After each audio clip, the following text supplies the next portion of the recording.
3 weeks passed, and Haesu found herself noticing Taeha everywhere. Not that she was looking for him. Of course not. But the office wasn't that big, and somehow their paths kept crossing. In the elevator. In the coffee room. In the lobby during lunch breaks. And every single time, he smiled at her like she'd made his day just by existing. It was unsettling. It was inappropriate. It made her feel alive in a way she'd almost forgotten. "You're different lately," Ji-yeon observed one afternoon, perching on the edge of Haesu's desk. "Less. I don't know. Less heavy." "I'm exactly the same," Haesu protested, but even she could hear the lie in it. The truth was, something had shifted. Maybe it was Taeha's quiet attention, or maybe it was just that having someone acknowledge her existence had reminded her that she was still a person, not just a collection of problems and responsibilities. At home, things with Mincheol had gone from bad to worse. He was barely home now, and when he was, he spent most of his time locked in the spare bedroom on his phone, laughing at messages he never shared. Haesu tried to talk to him once, catching him in the kitchen on a rare morning when they were both home. "Mincheol, we need to discuss the debt." The credit card company called again. "I'm handling it," he snapped, not looking up from his phone. "How? We can't keep ignoring this." "I said I'm handling it, Haesu. Why do you always have to nag?" The word stung like a slap. Nag. As if caring about their drowning finances made her the problem. "I'm not nagging. I'm trying to have a conversation about our life." "Our life?"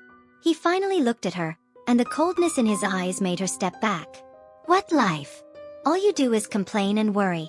Do you know how exhausting that is?" She stared at him, this stranger wearing her husband's face. "I complain because we're buried in debt from your business idea that you swore would work out." "Don't." His voice was low. Dangerous. "Don't throw that in my face. I tried. I failed. What more do you want from me? I want you to try with us." Her voice cracked. "I want you to come home. I want you to talk to me. I have to go." He grabbed his jacket and keys. "I'm meeting a client. At 7 in the morning?" He didn't answer, just walked out, leaving her standing alone in the kitchen with half-formed sentences dying on her lips. Haesu sank into a chair, hands shaking. She pulled out her phone and scrolled through their bank account. Negative balance. Again. At work that day, she could barely focus. Numbers blurred together. Her carefully maintained composure cracked around the edges. "Haesu." She looked up to find Taeha standing at her cubicle, holding 2 cups of coffee. He set one down on her desk without asking. "You looked like you needed this." "Thank you," she whispered, wrapping her hands around the warm cup. He hesitated, then pulled up a spare chair. "Rough morning." She laughed, but it came out broken. "You could say that. Want to talk about it?" "Not really." "Want me to sit here quietly while you drink your coffee?" This time her laugh was real. "That might be nice, actually." So he did. He sat there, not speaking, not demanding anything, just present. And somehow, that simple act of companionship felt like the kindest thing anyone had done for her in months. After a while, he spoke softly. "My parents divorced when I was 20. It was ugly.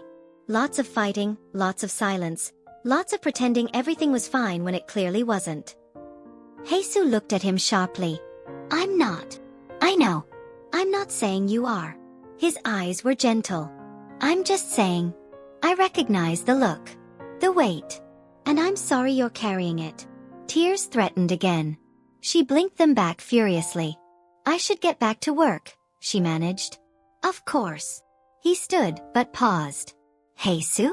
You deserve better than whatever's making you this sad." He walked away before she could respond, leaving her staring after him with her heart in her throat.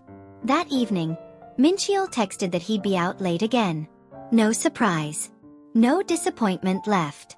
Haesu ordered takeout and ate it on the couch, scrolling mindlessly through her phone. A notification popped up. Mincheol had posted on social media. She clicked it without thinking. Her heart stopped. It was a photo of him at a fancy restaurant, champagne glasses on the table, dim romantic lighting. But he wasn't alone.